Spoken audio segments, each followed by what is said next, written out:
What's up? What's up? What's up? I'm back. How are y'all? JQ, how are you? I'm good. It's Labor Day weekend here in Atlanta. Uh, Very hot day. Kind of humid a little bit, but it's very hot outside. I'm not doing anything for Labor Day weekend. I'm gonna be in the house. It's not only Labor Day weekend, it's Atlanta Pride here, and I just don't want no parts of that. I don't want no parts of that. So I'm in the house, and yeah, just gonna shoot the shit with y'all today, and I'm just gonna chill out. So we got a few topics here. Let's see, let's see what we got going on in the media today. Cause yesterday they might go real light today. I had a conversation with a friend today about Ozempic.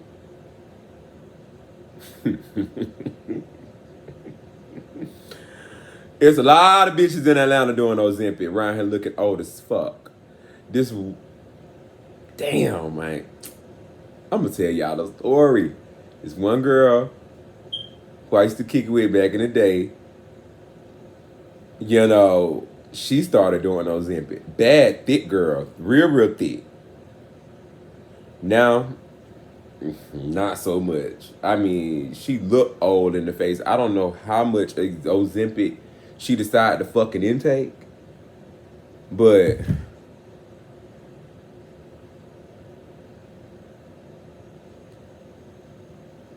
this how she look, y'all, in the fucking face. I looked at her and I said,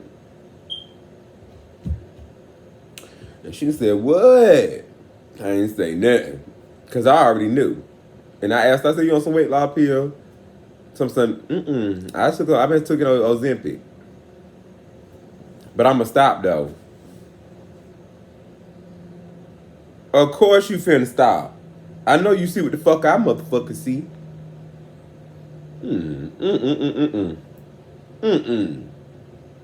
Y'all stop dabbling in these Ozempic pills. But then again, I'm always, for either or side. Then again, if you feel like you're a little too big and it's gonna do it for you, then by all means, go get you a pill and stop.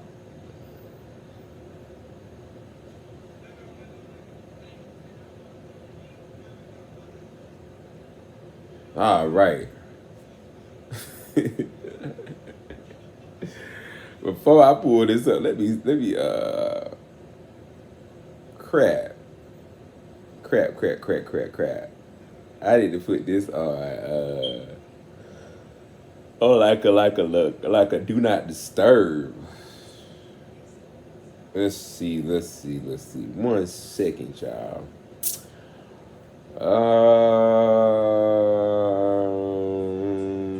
Nope. Show no previews. Jack Stowe, I got a little okay. Let's get this thing going. Fuck. Y'all give me a second. I'm still here. I gotta.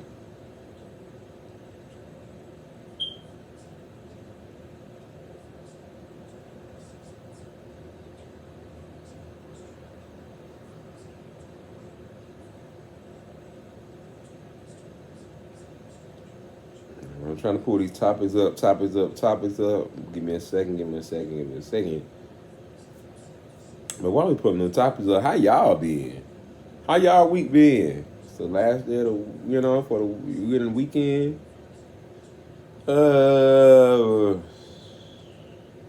Hope y'all ain't been out here cussing y'all niggas out. Shit, because that's what's been going on lately. A lot of fucking cussing out. All right, now we gotta mirror this. I'm gonna mirror that.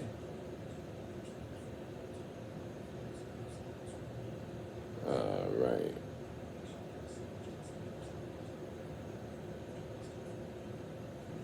All right, y'all know y'all might not be able to see it because y'all know how the TV be tripping. All right, first topic on topic up. I didn't realize how good my parents raised me until I got around other people.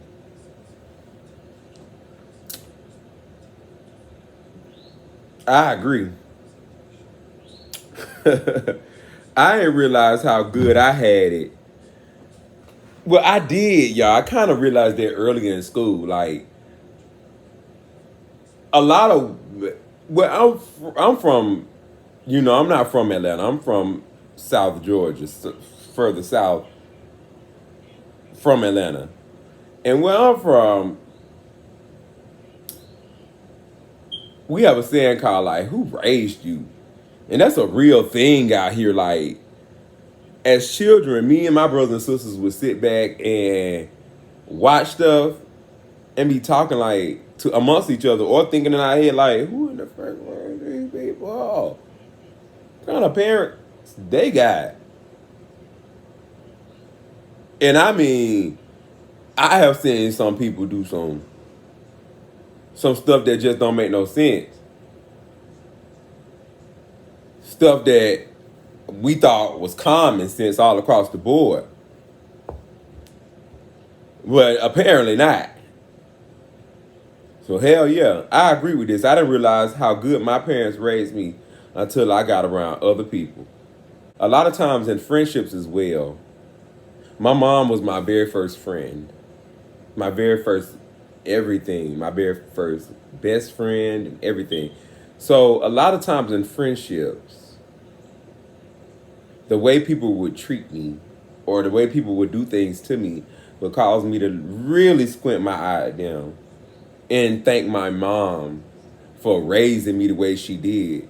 She raised me with so much love. She put so much love inside of me that when I would go out here in the world, people would hurt me, and it'll hurt a little bit. But it really wouldn't hurt a lot. Because my family was my friends. Y'all are friends outside of the friends I already have, which is my family. So it may hurt, but not as bad. That's when I realized, like, when people hurt me, I would squint my eye, like, because my family, we don't do that to each other. Like, not my mom's kids and the way my mom raised us and how my mom is, we don't do that to each other. So when I would get out in the world and people would do effed up shit to me, and it was hard. Like, some people hate people and want revenge and beat people up and stuff. Like, I never did. I would do what, like the topic we talking about. Who in the crap raised you? Like, I got it real good because I got a lot of common sense. So common that, hey, I'm not going to even take this personal because you weren't raised by the person that I was raised by. That's how common it is for me.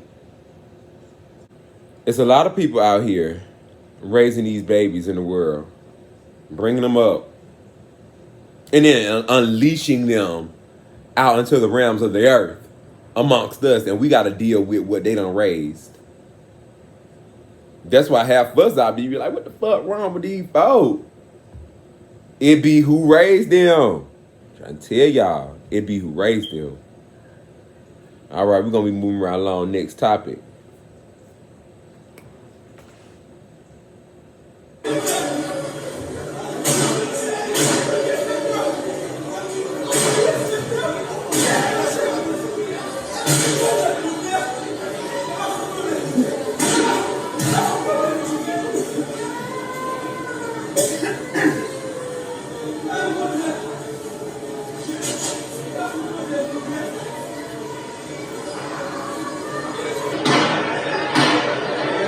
Oh, this man is going around the airport with a hammer or something, busting anything he fucking see. Busting everything and anything he see. It says, crashed out. Angry passenger smashes the American Airlines counter with a hammer after learning a scammer sold him a fake plane ticket, caused $28K in damages.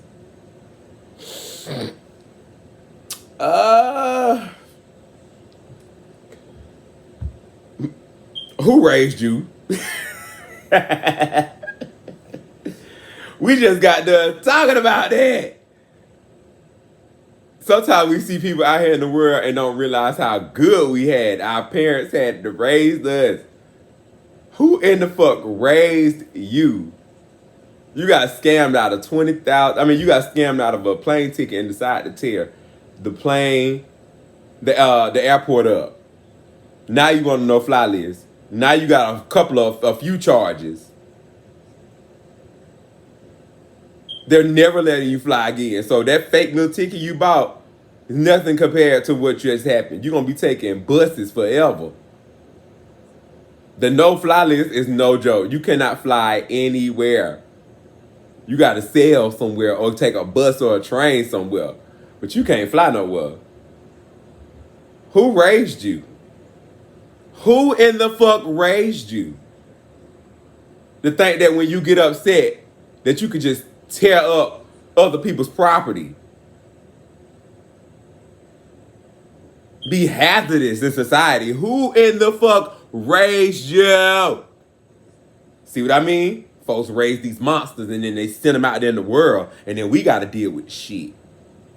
Would have been at the airport clutching my motherfucking bag. Clutching my bag. I would have walked to the nearest officer and just stood by the officer. Behind the officer. Because this man is crazy. Who in the fuck raised him? And where the fucking police at? That's what I don't understand. Anything can go down at any given time at an airport. The police are never nowhere to be found. They that old, but they nowhere to be found. And we got crazies flying all in and out of folks' states and stuff like that. And y'all just chilling until somebody call y'all. No, y'all need to be patrolling. It's always craziness somewhere. Unlawfulness. It's always unlawfulness somewhere, and this is unlawful. You need to be locked the fuck up. You need to pull that wedgie up out his motherfucking briefs. You decided to go and then dibble and dabs and scams. Did you get on American Airlines website and buy a ticket? Did the person you get to get the ticket, did they get on American? Like, who raised you? Who raised you? This is what I be talking about. Got the kids crying in the background, traumatizing these children and shit. This is why I stayed on the megabus, the megabus for so long. It took me a long time to start flying. My first time flying was Spirit. And they cut off in the middle of the air. The whole entire plane. So ever since like that happened, I was already scared to fly. But then after that, I was like, megabus it is. And I was taking the megabus for a minute. For a minute. And this was when I was living in Texas. I was taking the megabus often. Come to find out, a plane ticket was the exact same price. I still would take the megabus. Until I discovered Southwest. Shout out to Southwest. I love me some Southwest. Because one thing about Southwest, they're going to give us them bags for free. And one thing about Southwest, I ain't never had no issue out of Southwest. I don't know about the rest of y'all. I think I've had an issue out of them once, and it really wasn't an issue. My flight, I missed my flight because the line for check-in was so long. They gave me a $500 love voucher to go fly anywhere. And then they bumped me back to another flight, which was 2 hours later. So I waited 2 hours and got $500 flying. I loved it. I still ain't even used all my flying. I think I used it on one trip, and I got a whole nother voucher left. So shout out to Southwest and American Airlines. Where are the cops? Y'all ain't reacting fast enough for me. Moving right along. All right, the next topic. Let's see what we got out here. Ooh.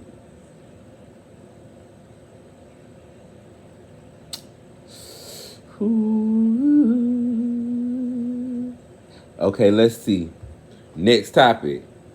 Yandy Smith checks Jasmine Y'all know who Jasmine is. Jasmine is Kurt's baby mama, the one he cheated on her with and got a child. I think it's his youngest child. Yandy Smith checks Jasmine for showing the group receipts of Kurt flirting. Let's see what Yandy got to say. Go to Kurt is trying. He told me and Yandy that Kurt is trying to get at you. Can I see the proof? Okay, y'all. Whew, that was just a lot to unpack.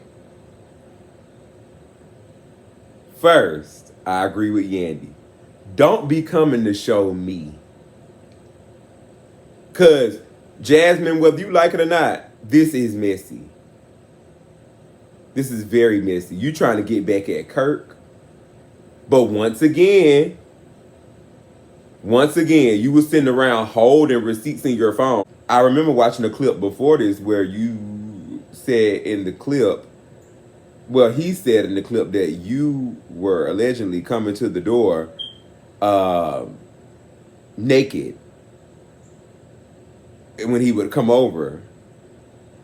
And so to me, it looks like a game that you and Kurt be playing. That's what it looks like to me. And now, since Kurt trying to, I guess, play games about your son, you're finna expose his wife this little game that y'all were playing with each other, this little sexual tension game that y'all were playing with each other. I'm with Yandy. You showing the receipts to the wrong person, number one. But you willing to show the receipts to Carly. Like Yandy said, Carly will take her Target receipt and save it. So any receipt she can get her hands on. So since Carly was ready to get her hands on those receipts, she sat down and talked with you, and you were willing to tell her about you and Kurt, but not willing to say why you keep wanting to mess with this married man. Not why the married man want to keep messing with you. You know this man is married. Why do you keep messing with this married man? You know this man is a whore. Do you know this man ain't no good? Look at the way he treats your son. Then you gonna just say, I just started talking to Rashida 2 weeks ago. And I'm like, okay, what did you expect to talk to Rashida because you have a baby with her husband? You cheated on, her husband cheated on her with you. Y'all should not have any relationship. I don't care if her husband has a child by you. This is just my opinion. I don't care if her child has, if her husband has a child by you. You decide to sleep with a married man, and it could have possibly broke up their marriage. Y'all know he's married, and y'all choose to still deal with him. And like Yandy said, I agree with Yandy. You are the mother. You are the sole caretaker of this child because of your actions. Don't try to always say, y'all put it on Kirk. Y'all give Kirk a slide. Nobody's giving Kirk a slide. You need to take accountability, 100% accountability for your actions and your actions only. Kirk has already given, and is still to this day giving an account for what he's done. So you're going to have to give an account for what you've done too. You slept with a married man. You knew this man was married. You wanted to get that pussy up. Don't say you didn't, because even after the fact, y'all still texting each other these nasty texts. You still coming to the door allegedly with your clothes off. So, and then you want Rashida to come and speak to you, or Rashida to have some respect and talk to you because he has a child with you. No. This is the consequences for your action. Your son maybe or may not be raised with or without his dad, because his dad has chosen his family. He's supposed to come have sex with you and not come back with a child. He was supposed to go and cheat and come back without a kid. His marriage still stands. His bond with his wife still stands. It's not over. So he went back to home and left everything he did out there, including the nut inside of you and the child that you bared and carried and pushed the fuck out. So I'm with Yandy. As a mother who made those decisions with that married man, it's up to you to extend the conversation to Rashida. First of all, you're never going to get a conversation with Rashida if you do not stop fucking with her husband. If you do not stop fucking her husband, you're never getting a response out of Rashida. As a woman, you need to woman up and realize the man that you screw and the man that you deal with and the man that's the father to your child. Stop screwing him. You have already been screwed. You are already screwed. Your child is being raised without his dad. And that's a decision that you made. Also, Kurt, but still, you mess with a married man. When married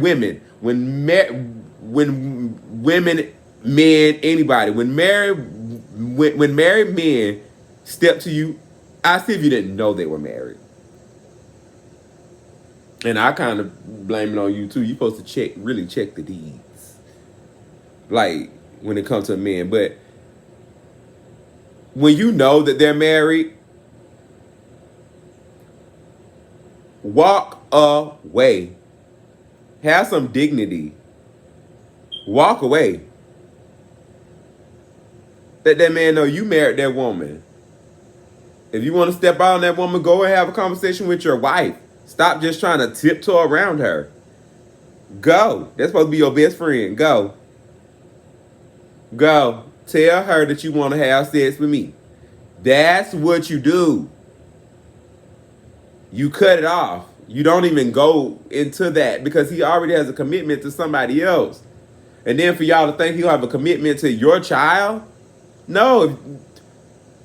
You should cut it off. Men ain't gonna never take y'all serious. They're gonna always think y'all full of shit. As long as they keep pressing that button, it's gonna keep tickling at your pussy. You're gonna eventually give in and pull those panties off. And he gonna say once he leave, I knew that hoe gonna give me that pussy, but she be playing. No, damn well she want that dick. Then you end up in situations like this with a kid dealing with the wife. And the wife see it too. She just want to fuck my man. When she should be telling him no. Uh-huh. That's why Rashida ain't going nowhere. Y'all the ones who going to keep giving that pussy out to that married fucking man thinking his wife going to leave. She's not. You want to give him a baby, give him a baby. But guess what? That baby won't be coming over here. And if he's going to stay with me, he most likely won't see it. So if you want a kid, you can have a kid. But my man won't be involved.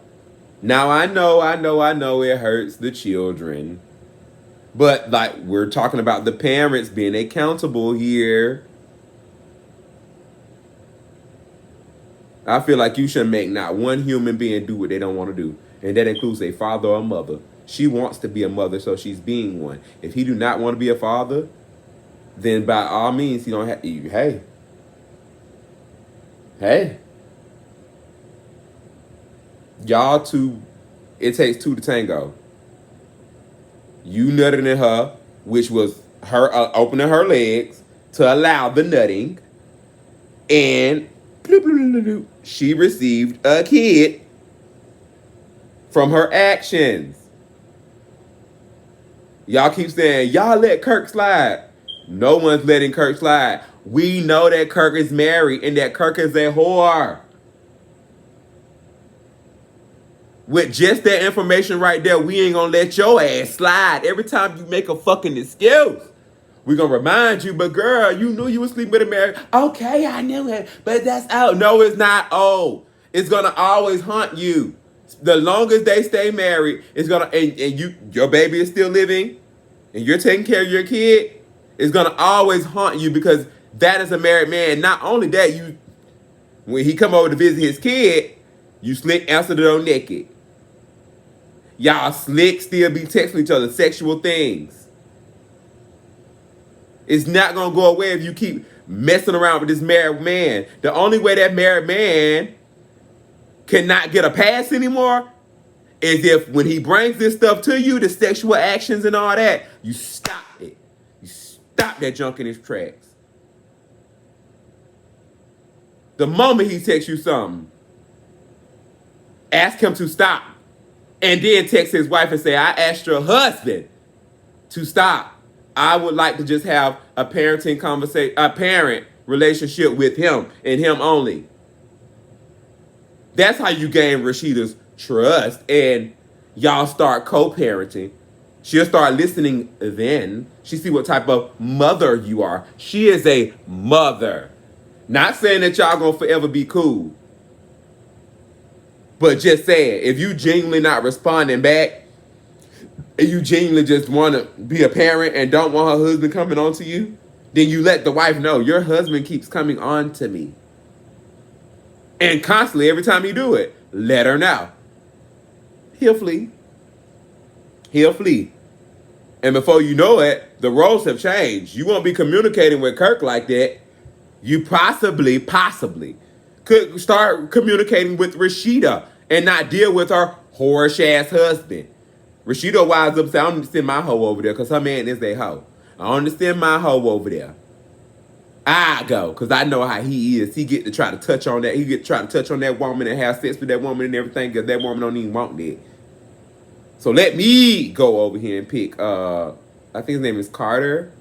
I could be wrong. Let me go over here and pick their child up and bring, that way y'all can start communicating.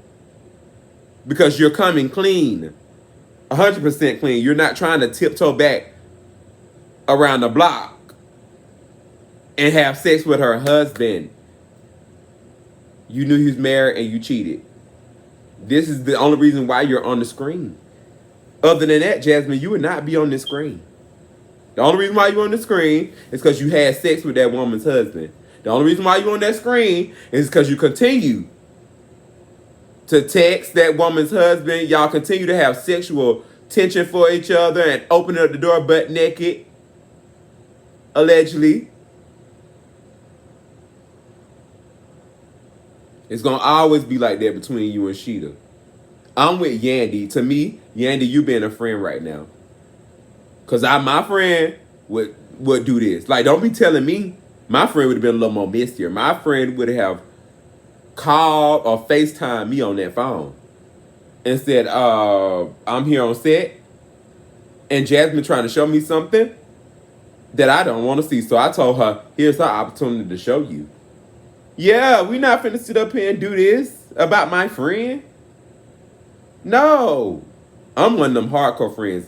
I don't want nobody even around me talking bad about you. People already know. Don't say nothing to him. Yeah. Don't say shit to me about the folks I love and I care about. You barking up the wrong tree. Yeah, you trying to be messy. That's what she trying to do. And I would have been the messy one. Let's go ahead and get it poppin'. Let me go and get the calling, friend. I'm up here on set and Jasmine trying to show me something. I told her I don't want to see shit. She's showing the wrong person. She need to show you. Cleared that up real quick. That would have let bitches know from the jump. Don't come over there being messy with Quay. Because Quay ain't having it. Sure ain't. Ain't having it a bit. Moving right along. I agree with you, Yandy. Yandy, you sound like a good friend. You got up, you walked out. Yandy, you sound like a great friend. Carly, I don't know. I don't know about you and the messy stuff. I'm just not with fraternizing and having conversation with bitches that, and I get it, Carly. You ain't really, that's your role. You the bone carrier. But I don't know. I'm just not with that. Good job, Yandy. Jasmine, grow up and stop fucking that man's husband. Grow up and stop trying to, allegedly. Stop. Y'all grown. You know this man married and you know this man a hoe. You know this man dick stand up every time he see something he like. Stop. Y'all women got to start giving accountability. The men already, as they wife stand, after they done cheated multiple times, they have to give an account to their wife already. So, And no matter, no, we don't know what she taking him through over there for what he's done to her. So he gonna have to live with that every day with his wife. And the more he do it, the more he gotta live with it. And y'all think that junk be easy.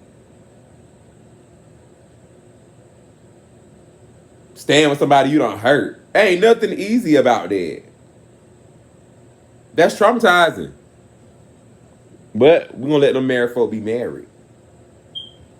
Alright, what's the next topic on the menu? Ooh, shit. This is why I love the friends I got. None of my friends, they just like me. They wouldn't. You talking about having a conversation about me in front of my people? We don't play them games. We shut shit down. And we shut it down immediately. Immediately. What Bernie Man said, immediately. Next story. Oh, Wells Fargo. What y'all got?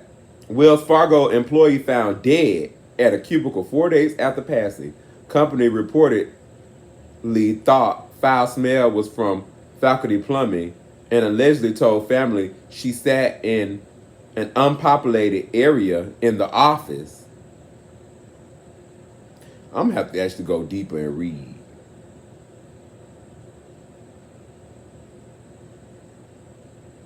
Yeah, I'm gonna have to go read. Let me scan through right quick.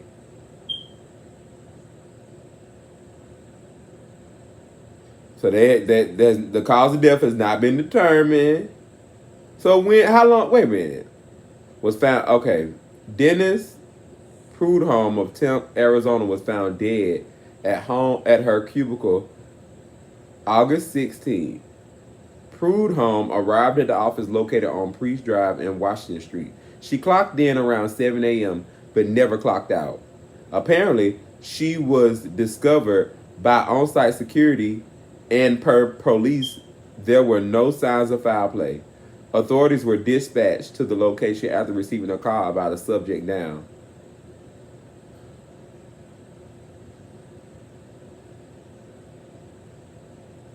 Okay, so y'all ain't. It don't say she was a manager or nothing. She was an employee. So managers don't check the facility no more. This should let y'all know folks be ready to go when it's time to clock out.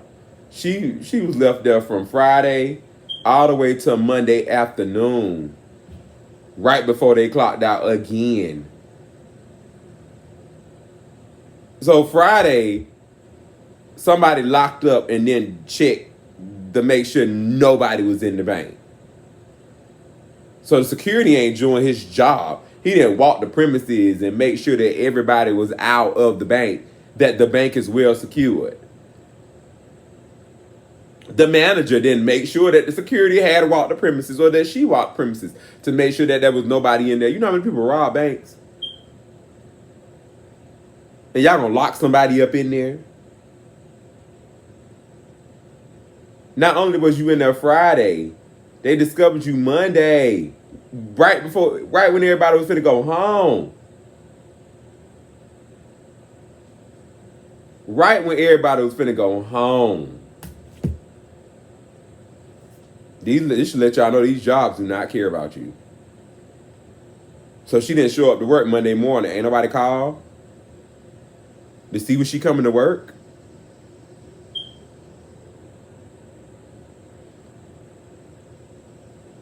Ain't nobody check to see that she clock out. Like, managers do this. Supervisors do this. They check. If you didn't clock out, they call. You know you didn't clock out on Friday. Like, y'all ain't calling. Y'all ain't checking. This person just at the bank all dead. And then y'all thinking it's smelling there because the plumber messed up. If I was the family, I know, it was no foul play. But the bank would have to come up with that. Y'all just left this person here dead. Y'all didn't even know. Y'all ain't even try to know. These folks don't be caring about these jobs. These folks going these jobs, do what they got to do. and go fucking home. They're not checking. They're not scanning no premises to make sure everything all right before they go home. And they just walking out the door shit and locking it, assuming that no one's in here. The whole time somebody in there dead. Hey, the jobs y'all gotta do better taking care of y'all employees and their well-being. If y'all would have searched the premises, y'all would have found this person on Friday dead.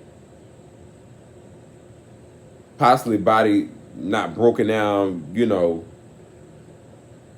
They've been sitting out for 4 days. Oh God, please. That's just not the way to go. Prayers go out to the family. It was a 60-year-old Arizona woman. May God rest her soul. All right, we're going to move right along. Pharrell with a warning for the culture. We should be prepared. I think we should be galvanizing. Let's see what They'll be prepared for just getting our business in order. I think we should be galvanizing. We should be sharing the codes amongst each other. And we should be supporting each other's businesses. Yeah. And that way it doesn't matter who's in office. We'll have our own buildings. Expand the ecosystem. Why not? Absolutely. That's what they do. Yeah. Should all be prepared. Pharrell is absolutely right. Have you all ever just paid attention? We just got done talking about Wells Fargo. White owned. White owned. Chase. White owned. JP Morgan. White. This is what he said we need to start putting our names on buildings. Ford. I can go on and on and on. Louis Vuitton and we can just keep, we can name so many buildings and businesses out here. And they have their names on the building. Not a little business name, their names. I learned this. When you die, they call your body a corpse. Short for corporation. When you're born, you are a walking business. You are a walking corporation. Put your name on it. That's what he means. We need to start putting our names so when people drive down the street, they become familiar with those black names. They see them on buildings. They see them on packagings. They see them on the packages in the store. They see them. This is what he means. We need to be preparing. We should be trading knowledge. Starting businesses together or on our own and putting our names on it. Not just our business name. Start a business with your name on it. Put it out there. That's how we elevate as black people. And he doesn't see enough of it. And I understand. I'm a business owner. So I understand what he's saying. It's so many of us out here. We should be throwing businesses up with our names on them. With our names on them. Showing them that our names mean more than something that we've inherited. We're making a new statement for that. And the statement has to stand alone without you doing no talking. That building with your name on it, like Hilton. Hilton. Hilton is the last name of Paris Hilton's dad, who inherited that from their granddad. That's right. So when Paris Hilton is gone, her dad is gone, Nikki Hilton, all them Hiltons are gone. Hilton still will be right here. And guess what? All their children and their grandchildren who have that last name shall inherit that. That's generational wealth. That right there is generational wealth. Put your name on it. Y'all see Hilton, we say Hilton all the time. When you say Hilton, you got to go look up where it came from. The family history. And even if you don't, the Hilton family didn't have to do no talking. Their business did enough talking for them. When you walk in there, you see their business and the family who started this on the walls in black and white. You might not paying attention, but it's there in plain sight, manifesting right in front of our faces without us, without the family having to say a word. And that's how black people got to be. Y'all shouldn't do no talking.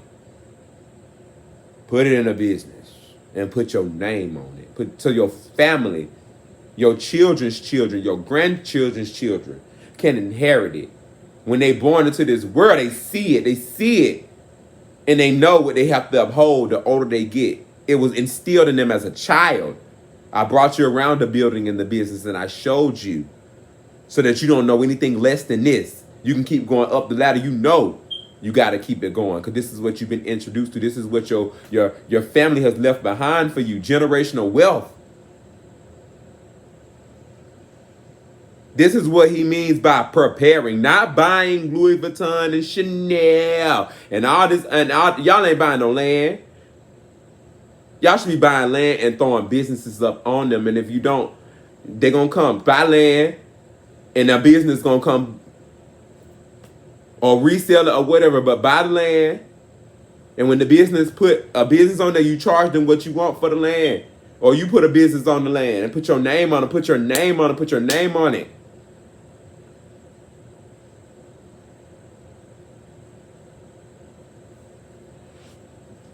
We should be preparing for the future. Black people as a whole. This is why we got to come together. There's a lot of people in the LGBTQ that's doing it. But we want to see more. We want to see more. We want to see more than just hair boutiques.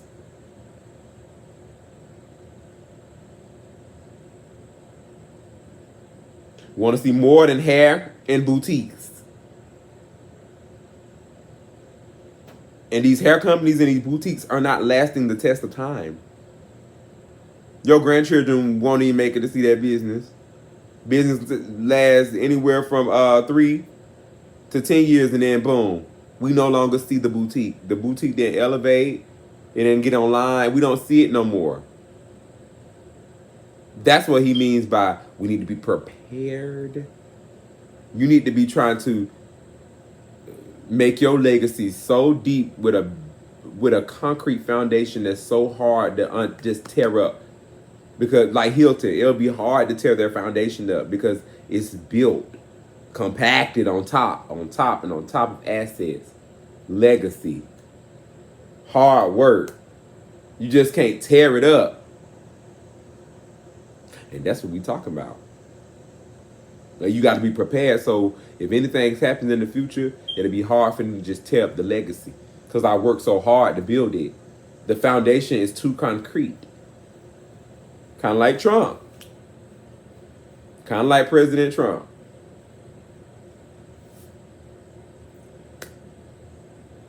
It's hard to tear Trump down. Trump is prepared. As y'all can see, it's hard to get Trump because Trump is prepared. He that concrete foundation is, and y'all can't say it's because of his dad, because it ain't. It's not.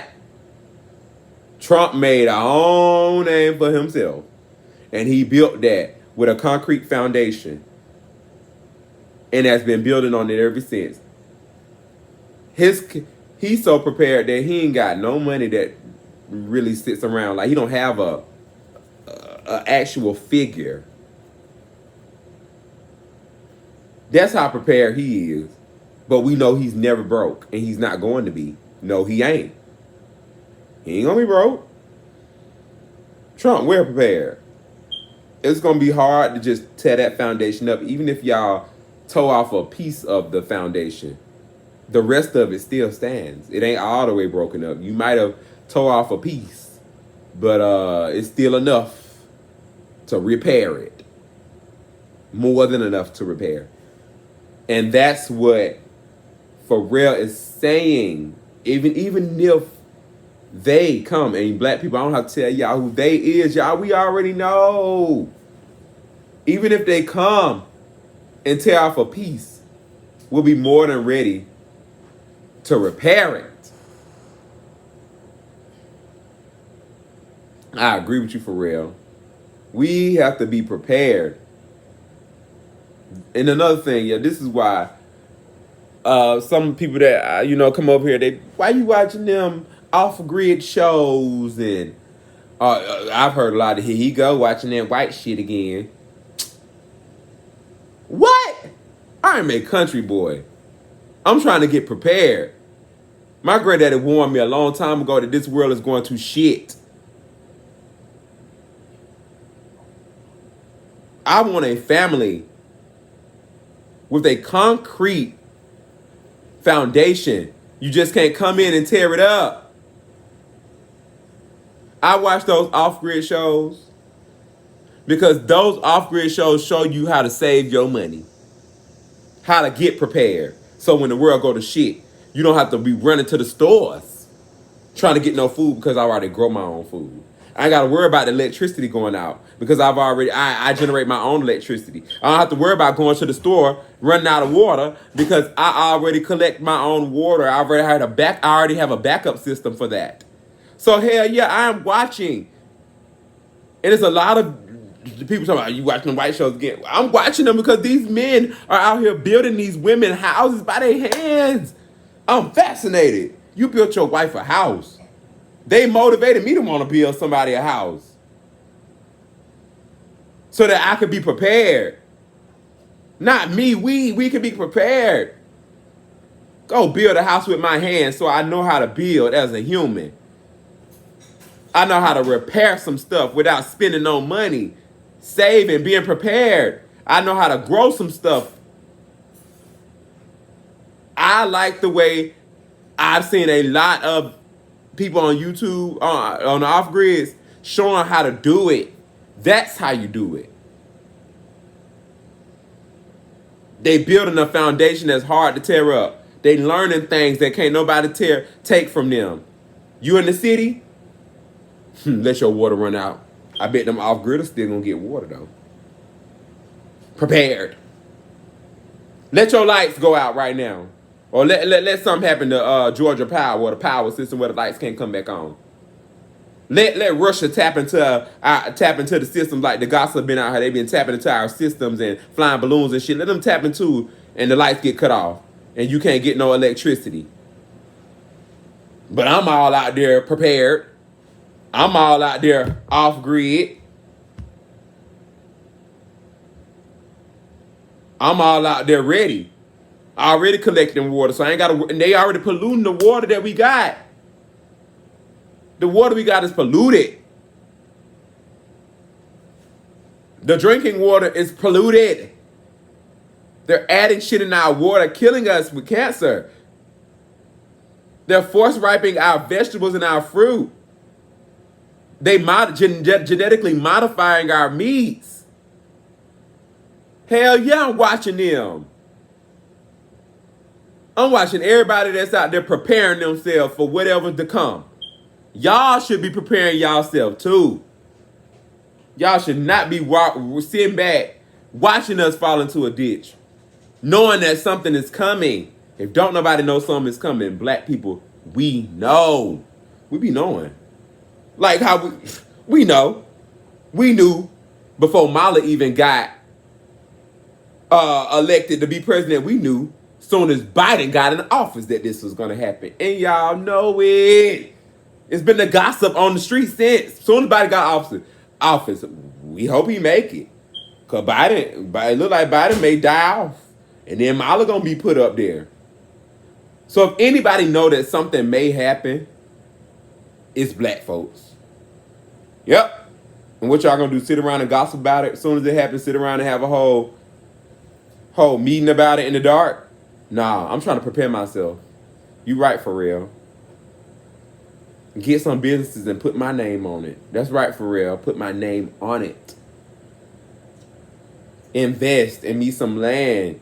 Invest in learning how to grow things. Invest in learning how to collect my own water and obtain my own lights, my own heat, and my own energy.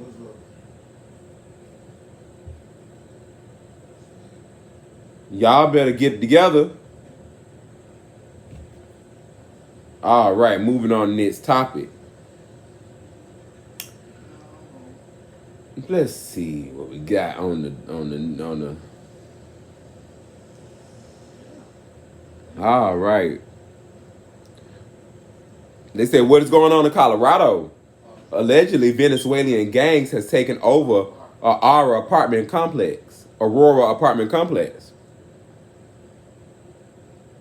So this is brand new video obtained here at Fox 31. This is at an apartment complex in Aurora showing men with long guns and pistols in their hands. This is at an apartment building, and a pretty concerning video that is now going viral on social media. National news is picking this up, but we've been following this locally for weeks and we have questions. City council members and people living in the area claim this is part of a gang takeover in several parts of the city. Those claims now getting national attention. So we wanted to go right to the mayor. Mayor Mike Kaufman joins us live via Zoom this morning to talk more about the situation. First of all, thank you for taking some time out. I know you're dealing with a lot. When you see this video, what do you think? Because I don't live in Aurora, but I think to myself, holy cow, if I lived in Aurora, I'd be freaking out right now. Well, it's, let me put it in context first. This concern that it's 3 apartment complexes, but that's not to minimize it at all, but we're the 51st largest city in Our top story. Wait a minute. So over 400,000 in population. So, but there are 3 apartment complexes that we believe in where there is a concentration of Venezuelan migrants, and the criminality is unfortunately followed. So we have a task force with local, state, and our federal law enforcement partners working on it to root these criminals out and get them off the streets. But it certainly concerns me. But it is in 3 apartment complexes, over 400,000 in population. So, but there are 3. Okay, y'all.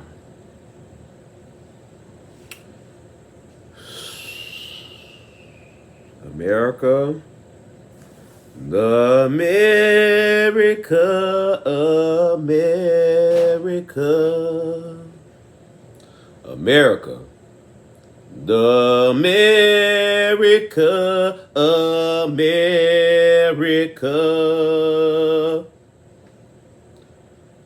Whew. Where am I going to start? America, Biden,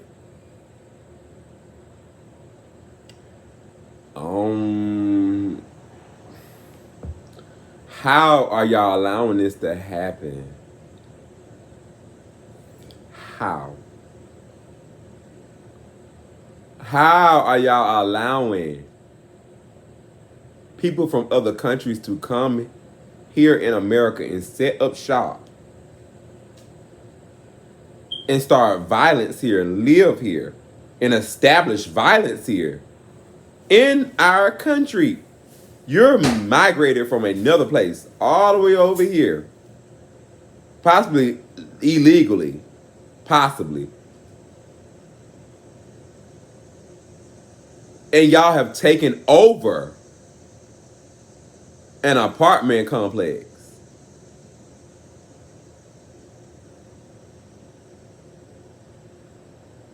I cannot believe they're allowing this. You cannot go to China and start a business or buy land. You can't go to China and start a business or buy land. You think you finna go to China and take over a whole apartment complex full of black people with gangs from America?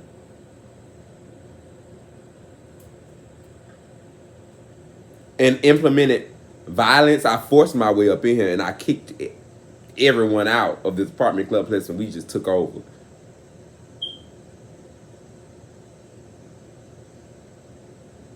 what's the word they call it when you homeless, and it started with an S, y'all.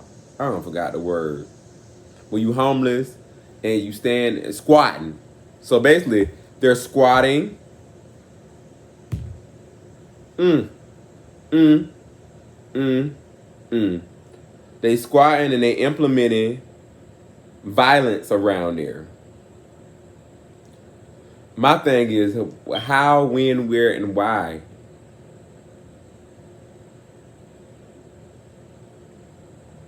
It seems like our country is becoming less of a country, if you ask me.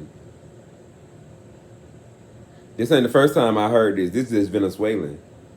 The Mexicans have started doing it in New York. I don't know about them taking over apartment complexes, but they sure been going around popping off stuff. And the Palestinians are finna get ready to do it too. They already started small, doing their protests, being violent. Not peaceful, violent. America, we cannot be allowing this stuff to happen, bro. We just can't. If something has to be done. People have to feel safe. People should be able to go anywhere. But then again, I heard we can't go to LA. Yeah, certain parts of LA. I'm like, huh? I can't go to LA unless I'm finna get robbed, killed for trying to be robbed. Like, this is not safe and this is not okay. So, I mean, ain't got nothing to do with the migrants. The migrants just coming over here doing what they're allowed to do. They already allowing people here to do stuff like that. So, the migrants, they allowing it. This is where I'm like, but I'm telling y'all, if they were black, they would have been handled this. Y'all don't see it, though. Only the folks that look like this know what I'm talking about. Let us go anywhere in the world and think we finna take over. Nice try. Y'all will be dead. It would have been, the police would have been came and set up shop and got the war with them black people.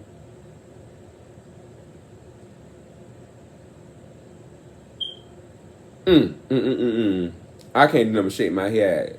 Y'all let some people from Venezuela come over here and just take over. Y'all let the Mexicans just come over here. And then again, this land do belong to the Mexicans. Oh, oh, oh. They're the natives of this land.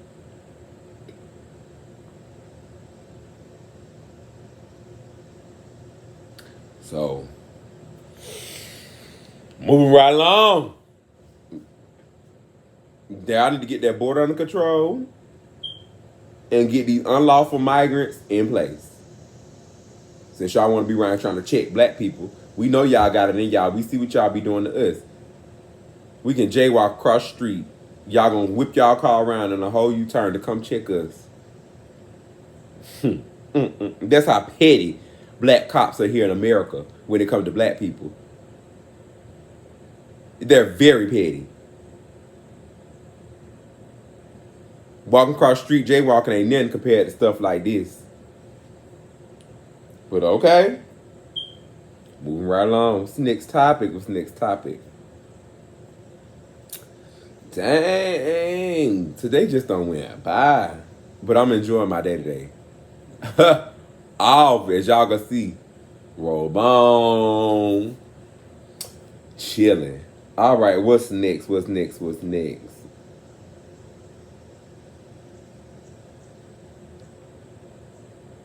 Who we gonna do next?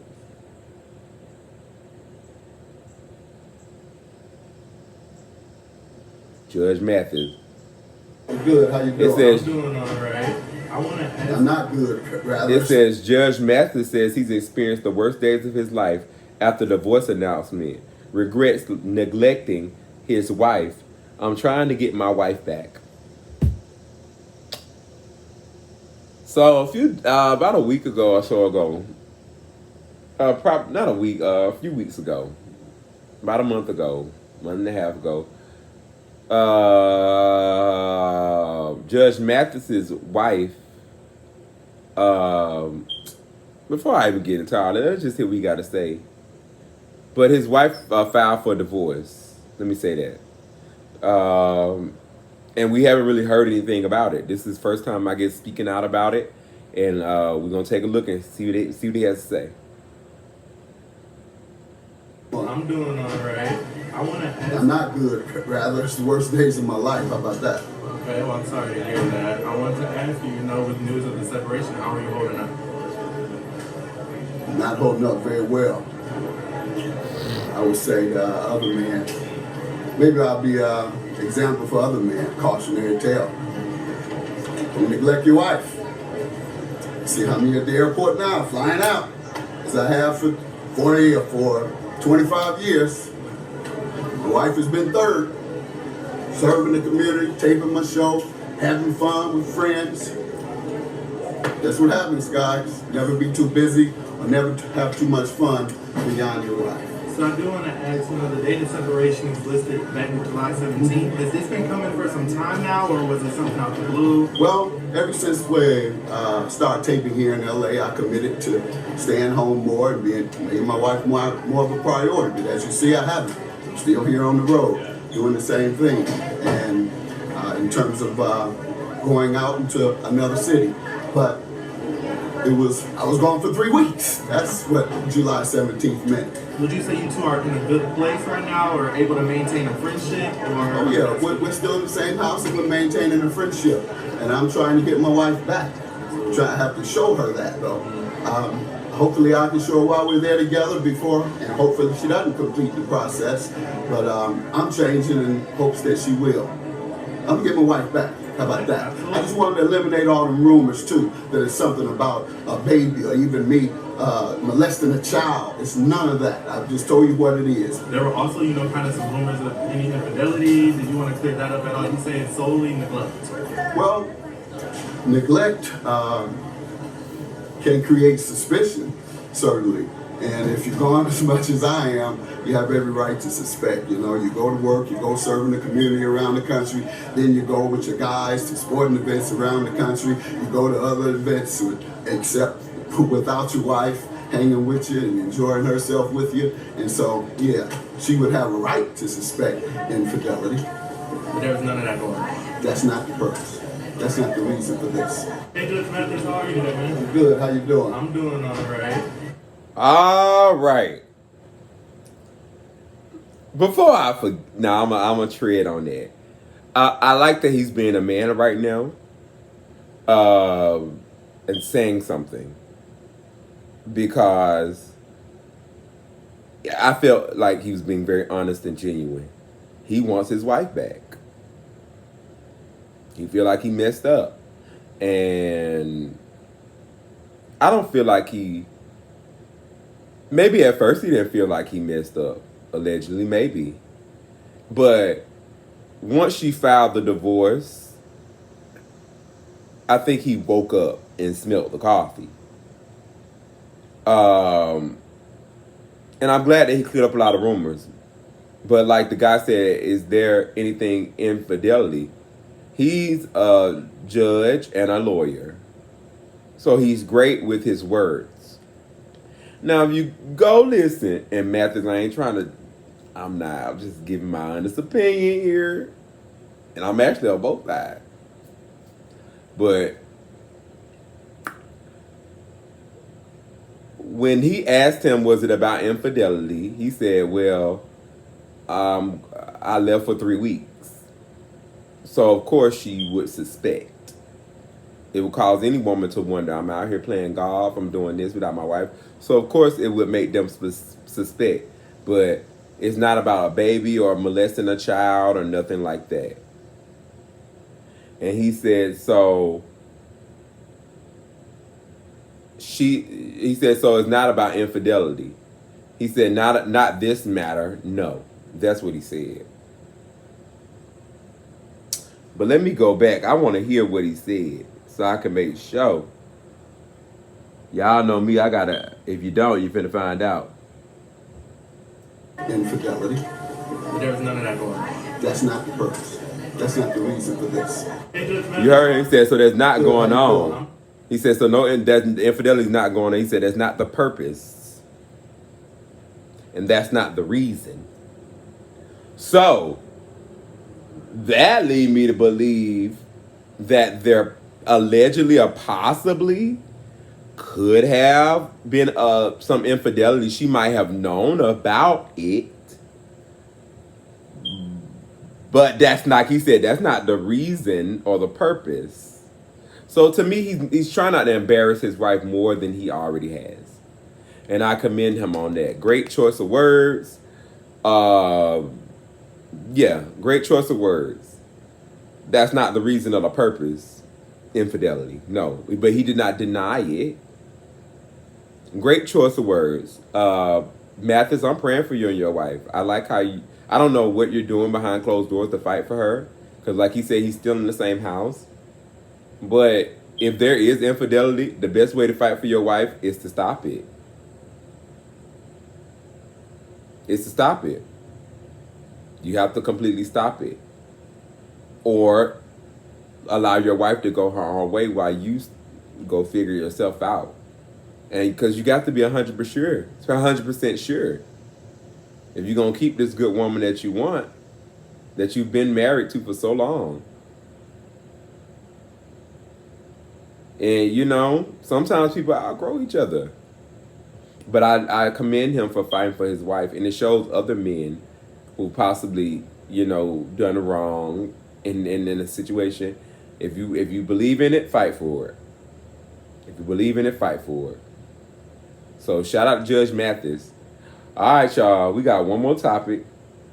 I may do two, but we got about one more. And then we up out of here. Let me see. Y'all know I'm going to try to give y'all a good one.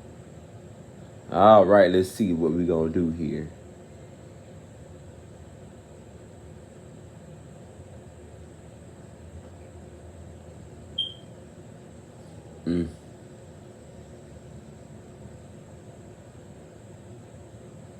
Let's see which one I want to do. I'm going to do two for y'all, so we're going to start with the question. Someone comes to your city for the first time. You have recommended one meal that must represent your city.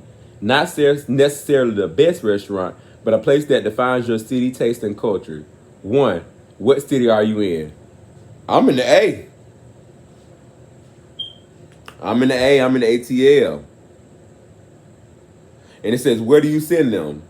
Well, since it's the Big South, we love Southern home cooking, collard greens, cornbread, turkey wings, fried chicken, pork chops and gravy, beef tips. It's so much. Macaroni and cheese, turnip greens, yams, souffle.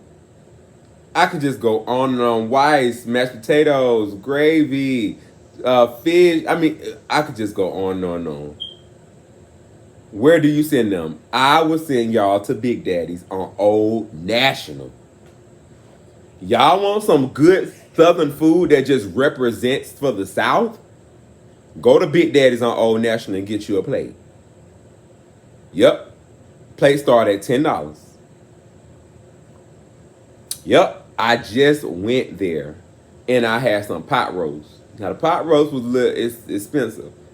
Like I think it was like $17 or $16.99 or something like that. I had got a pot roast, a banana pudding, a peach cobbler, and it all came up like $25. Something like that. No drink though, y'all. Didn't come with that. But I was finna get, they got pineapple lemonade and strawberry lemonades coming in these little pint thingies. I didn't do it because they already got me for $25. But I ain't gonna lie, it was the best $25 ever. It was so good. They gave me so much food. They gave me a corn muffin and everything. Like, I'm just not Big Daddy. I love that restaurant. Big Daddies. Love it, love it, love it, love it, love it, love it, love it. Shout out to Big Daddies on Old National for still going. That's a black owned business. He put his name on it. Sure did. You see, I'm sitting up here saying it. There are a lot of people also who are going to say it. He has put his name and stamped that in concrete. He got a few other restaurants, Big Daddies, around Atlanta as well. This is something that his children can live off of. His children can live off of. Hello. So yes, they said, what should they order? All right. Well, I'm gonna go and put it down the Southern way of what y'all should get. Okay. Y'all should get a pork chop and gravy. Hands down. And I know a lot of y'all don't eat no pork. So if you don't eat pork, you can get a turkey wing with the gravy. Okay? Pork chop and gravy or turkey wing and gravy. On top of, because they're going to ask you, dressing. You see how good they is. They're going to ask you, do you want dressing, mashed potatoes, or rice? You should get mashed potatoes. Pork chop, mashed potatoes. If you get the turkey wing, you can do mashed potatoes too, but you can get rice with that turkey wing. Do mashed potatoes with a pork chop and gravy. They're going to send you on down the line. Next, get turnip greens. Then you get two sides. So you already got mashed potatoes and pork chop. You get two sides. I will get macaroni and cheese.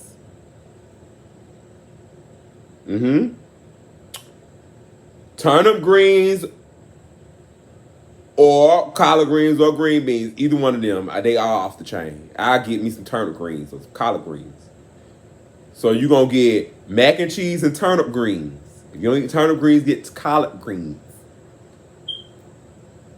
And then for dessert, they got yams. And they were good. I had me a thing of yams. And they were off the chain. I had me a thing you can get, remember I told you I got banana pudding and peach cobbler. I did. Well, the last when I had that pot roast, y'all, I didn't get any mac and cheese. I had got pot roast, mashed potatoes, turnip greens, and yams. With the side of banana pudding and peach cobbler, because I just could not walk away. They both are off the chain. Oh, he got cakes too, y'all. So yeah, after you done got the macaroni and turnip greens, get you a dessert. All of them are good. Yams,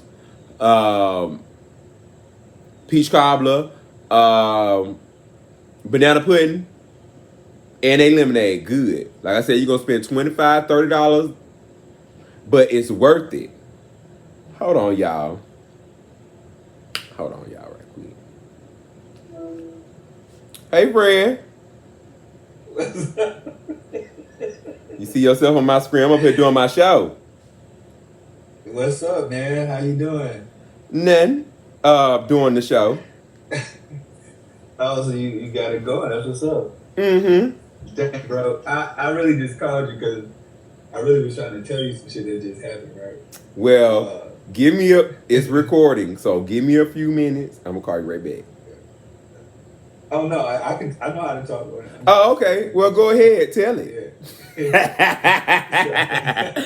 Well, then. Tell it. So have you ever got into okay, you dealing with somebody you talk to or whatever, and you hadn't spoken with them in years, right? Like, you always saw them being a certain kind of way towards you, so you just kind of kept your distance.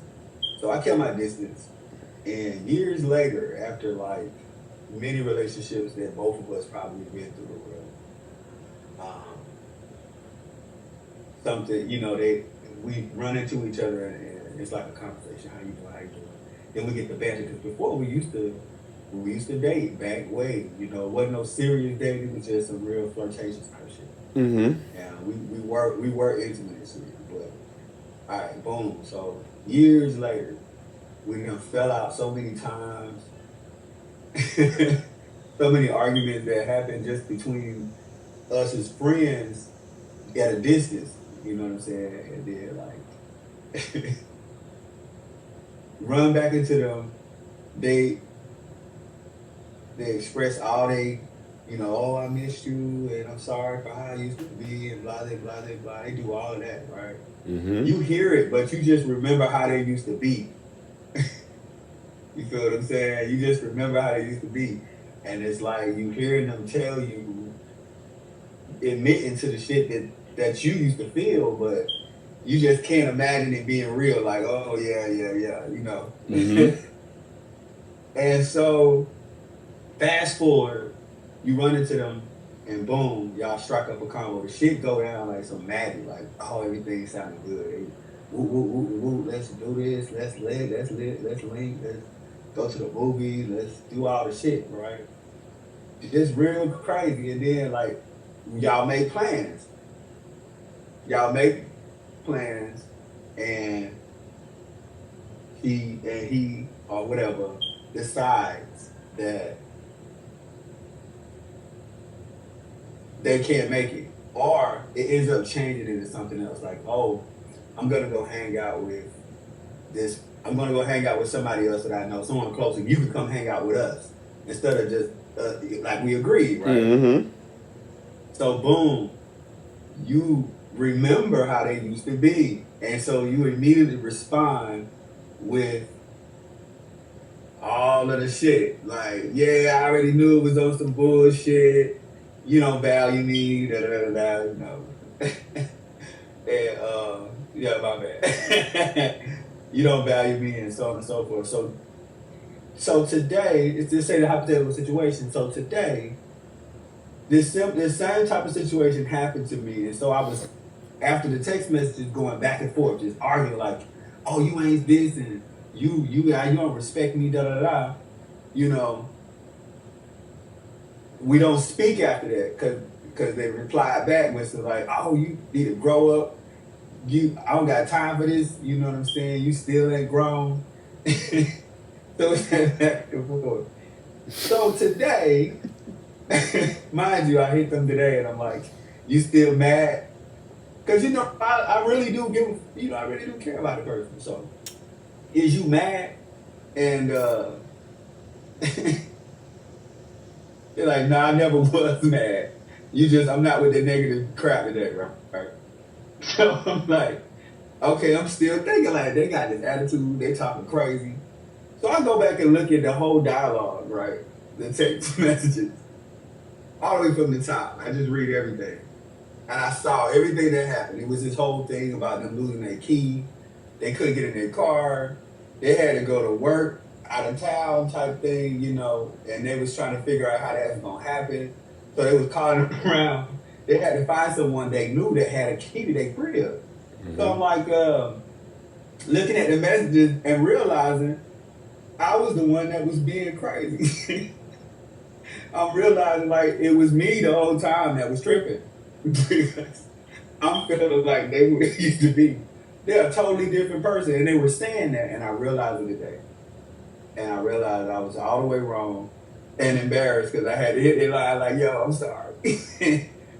My bad. I just realized I was dead wrong, and I'm crazy. So, yes, friend. Yeah.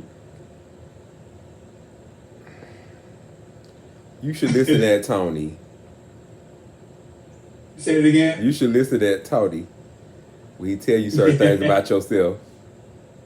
When he tell you certain things about yourself, I know it may sound like he trying to be a little shade, but it's something to take into account.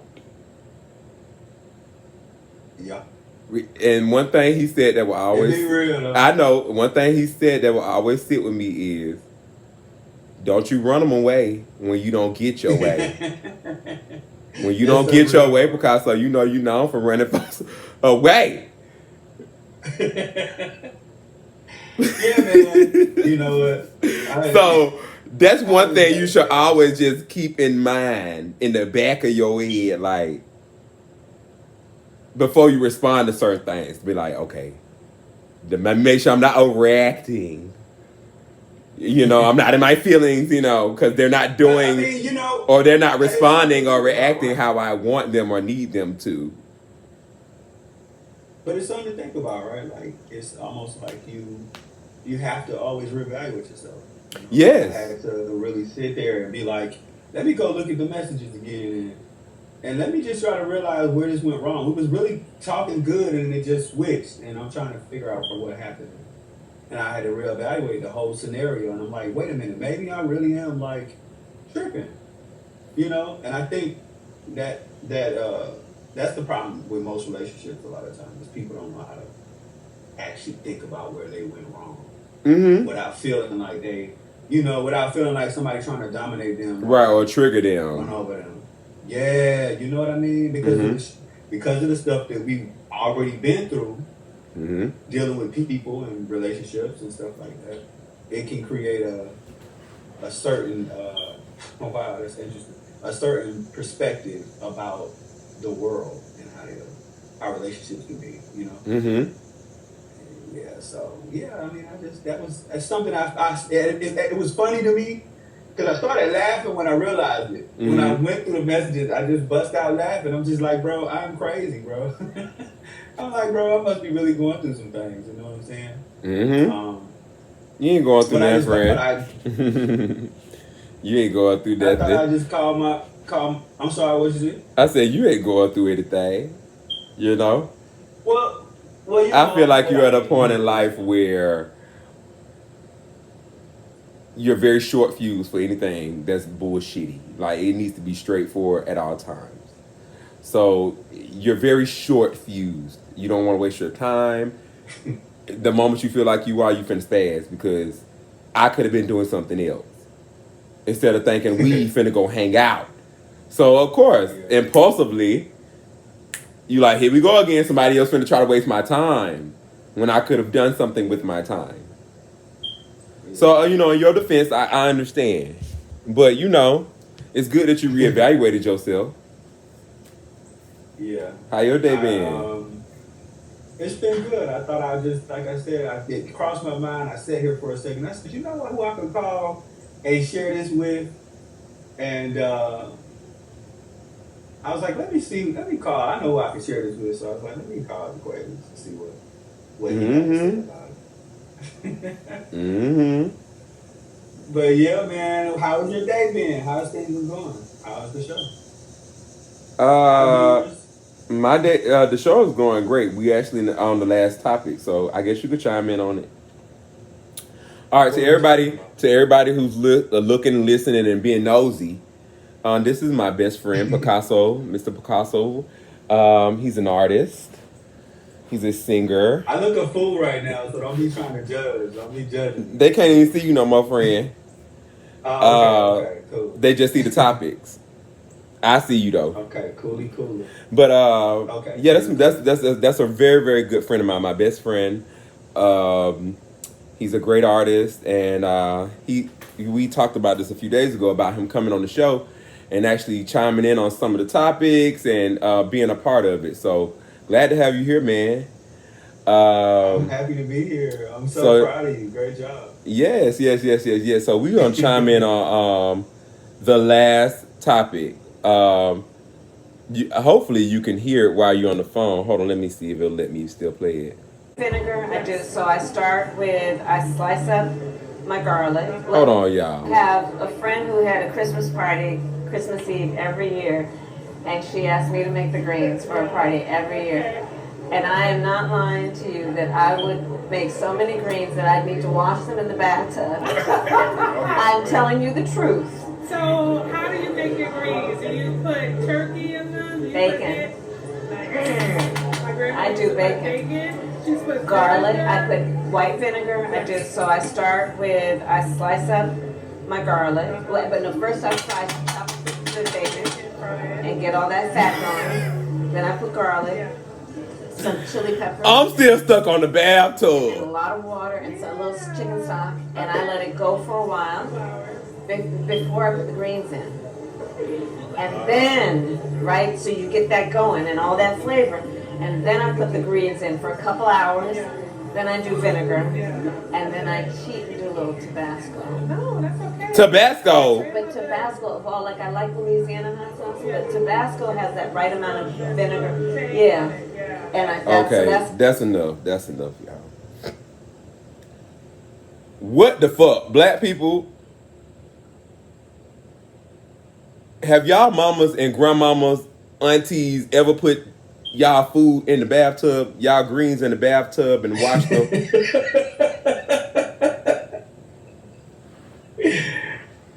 I remember that. I've never, and I'm from the South, from Georgia. Yeah, I've never. I've never.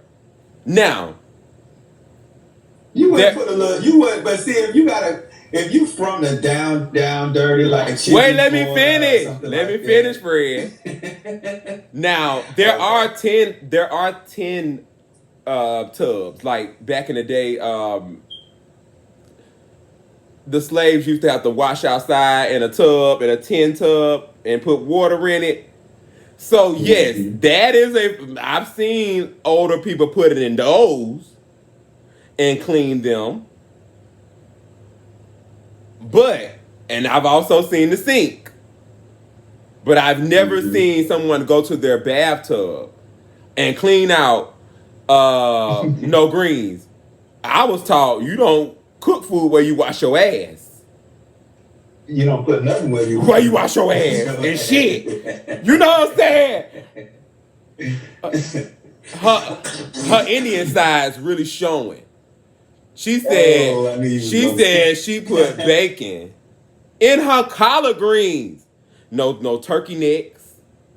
No smoke. Wow. No ham hock. Some people do use ham and bacon. Well, I ain't never heard of bacon, but ham hock, turkey necks. Ham hock, yeah. These are things that be going smoked turkey necks, smoked ham hock, neck bones. The smoke, the smokiness of the smoked meat gives it a certain kind of taste, a real hearty taste. I don't know where we gonna get that from. A little sprinkle of bacon bits that she let sit in some fucking chicken water, and then I'm gonna let the chicken water just run a little bit, and then I'm gonna toss the greens in there. Wait, that's what she said? Yeah, she said she gonna put in garlic, chicken broth, bacon. I'm saying bacon bits because I'm like, bitch. In the bathtub? I don't know about it. There's nothing wrong with putting bacon in collard greens. I'm not saying that because I have had collard greens with bacon in it, but it's not the only meat that you put in the collard greens to get a good taste.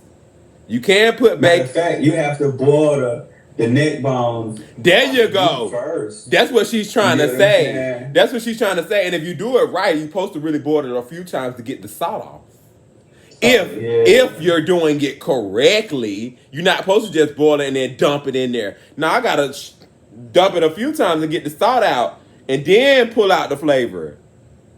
But hey, everybody cook differently. But I'm still stuck.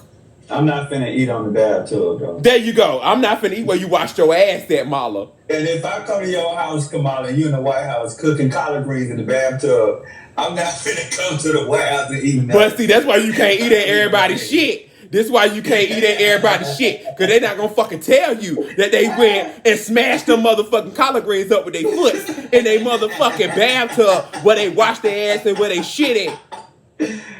No way. If I find out that I done ate your greens and you done cooked them out the bathtub, I'm gonna be mad at you. You know, bitches be dushing in the bathtub. Cause you know the bathtub got rings around it if you don't baby, and I don't care if you bleach it. There's a mold. There's spots that we missed that we thought we got. You know what I'm saying? People dushing that fucking shower. Yo, they finna talk about her real bad, bro. They finna talk about her real bad. We talking about her. Did this just pop up? We talking about her real bad. I'm side-eyeing you in that black card right now because we were taught that you do not cook where you wash your ass. It just hit me that she put the greens in the bathtub.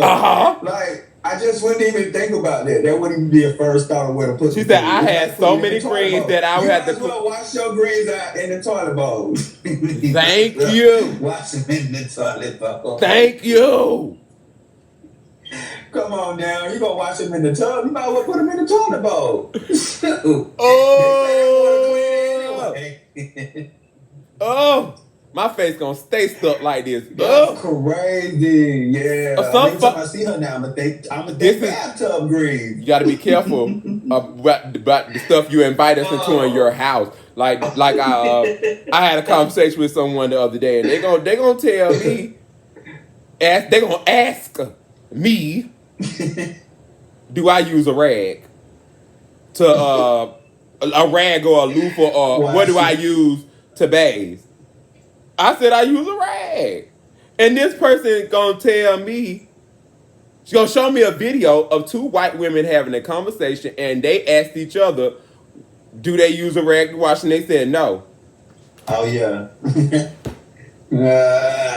And then she asked the other white girl, well, but you know that there are roots that come from why the other side of the back of your hand, people don't use rags because it was something that had to do with the way they perceived black people back in an old time.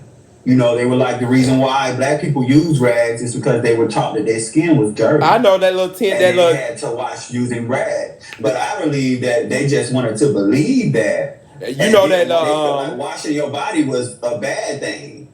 You get what I'm saying? But I you know what I'm saying? I think that it was an idea of we just became cleaner in reference to that. It's like let me use a rag to scrub. But it became a hygiene thing. Mm-hmm. But most white people do say that. They don't use rags. Matter of fact, some white women say they don't even let their kids take baths. So when they asked the white girl what she used, and we just got done talking about that tin bathtub that slaves had to bathe in outside with a rag. That's where that shit comes from.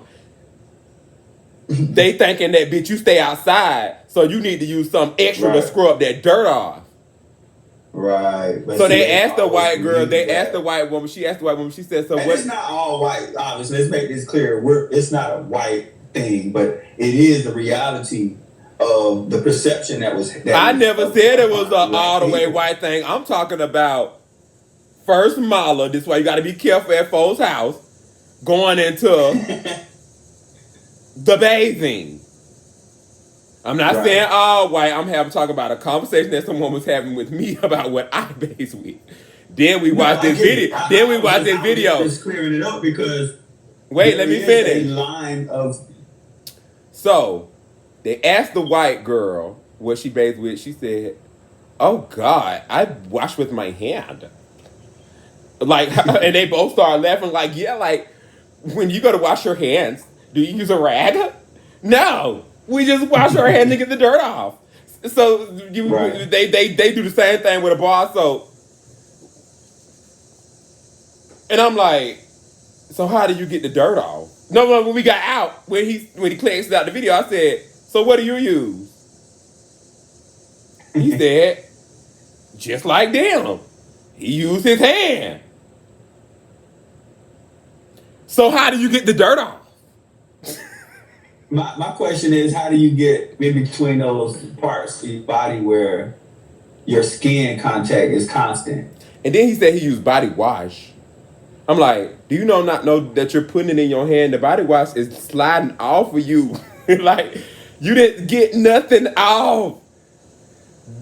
What about your ass? Right there. What about that ass? That's been walking in the heat all day, collecting sweat and funk and shit and all that. What about your ass? You just gonna take your hand and just let the body wash and the water just fall down? The stench still gonna be there. Mm-hmm. The dirt still gonna be there. Mm-hmm. The crystals of that boo-boo and that shit still gonna be there. The ring. This is why a lot of niggas got rings around their asses. Oh Lord. They're not really fully getting back there with the rag. Some residue is still sitting back there over time, creating a disturbance ring That's like wild. they do around those tubs.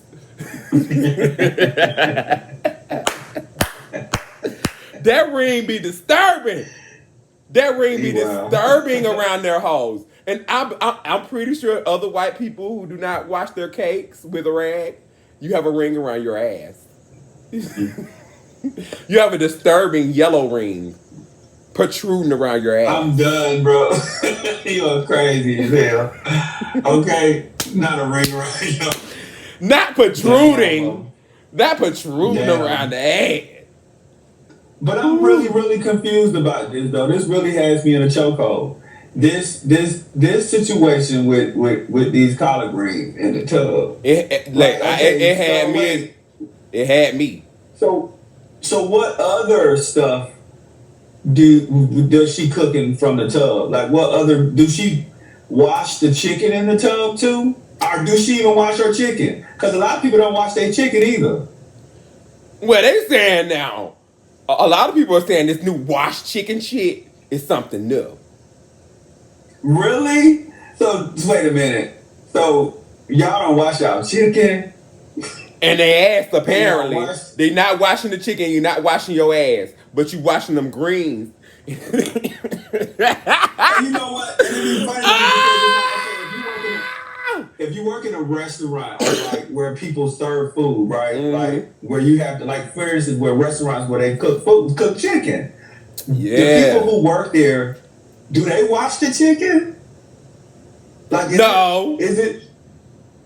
We should, So y'all ain't questioning them at the restaurants about not putting it in vinegar and lemons. Right. But they come to somebody else and say, do you wash your chicken? Imagine if we pull that on them. Did you ask Popeyes that? That's a good question. Did you ask churches that? Did you ask Chick-fil-A? Chicken, Did they wash that chicken breast and put it in fucking vinegar and oil before they fried it and gave it to you? Do they wash their chicken at Popeyes? We know they don't, friend. They literally take it out the fucking freezer, put it in the basket, and fry it up. That's a good question, though. I think that's. And we already know they don't have a big ass sink or something over there full of vinegar and shit ready to fucking prepare the fucking meat and let it sit for 30 minutes. But I did hear that was something new that the humans were doing in America. That was something new that the Americans were doing, putting lemons and vinegar and shit to clean out their fucking chicken. They really think they fighting off that bacteria because you know our shit is GMO, genetically modified and all this other shit. So they really think the vinegar gonna fight off some of the extra shit that they done put into our fucking meats and shit like that. Organization advised against what the heck? Why am I reading this right now? Right? So I went to AI, right? And I typed it in. Does Popeyes wash their chicken? Right? And what now, GPT here's what GPT got to say. Popeyes, like most major food chains, follow strict food safety and handling guidelines, which typically do not include washing raw chicken. Listen. The U.S. Food and Drug Administration, the FDA, and other health organizations advise against washing raw poultry. Because it can spread bacteria like Somalia onto kitchen surfaces, utensils, and other foods, leading to cross-contamination. Instead, commercial kitchens focus on proper cooking and ensure that any bacteria present in the raw chicken are killed during the cooking process. Popeyes, as a large chain, likely adheres to these guidelines and ensures safety and consistency in their food preparation. That is pretty interesting. I told you, friend, they just drop it. We washed our chicken. I told you, they just drop it. And you're right. My mama did too. It's a thing for everybody. We wash our meat. And lemons and limes. Lemons, yeah, like, and it kills the bacteria. That's the point, right? Apparently, that's why I said I don't know. It's a whole process now to a lot of stuff. Like, apparently not. That's interesting. Hey, so are we gonna keep washing it? I am. I think I'm probably gonna keep watching. Now, and friend, the spread that they're talking about, black people. Wait. Black people use Clorox. You know What? Black people use Clorox. Yeah, well, you know, put it in that water. We spray down surface. Yeah, or put it in. Where real black folks put Clorox in their water, in their dishwater, or they have like you just said, the all-purpose Clorox spray that you spray down your surfaces with. Let it sit and clean up after yourself. You're supposed to clean when you finish cooking or while you're cooking. You're supposed to be cleaning as you go.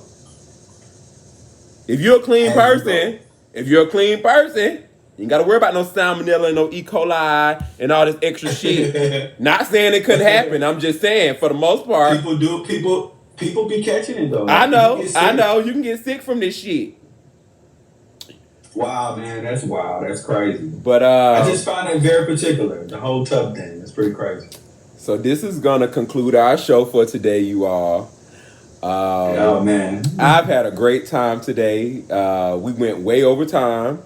My friend stopped by to see me. Mr. Picasso will be stopping in the future, and we're gonna be talking more about politics and some more in-depth things that's happening out there in the world. Politics, AI, UFOs, people coming over here buying land, setting up shit, flying secret shit above our shit.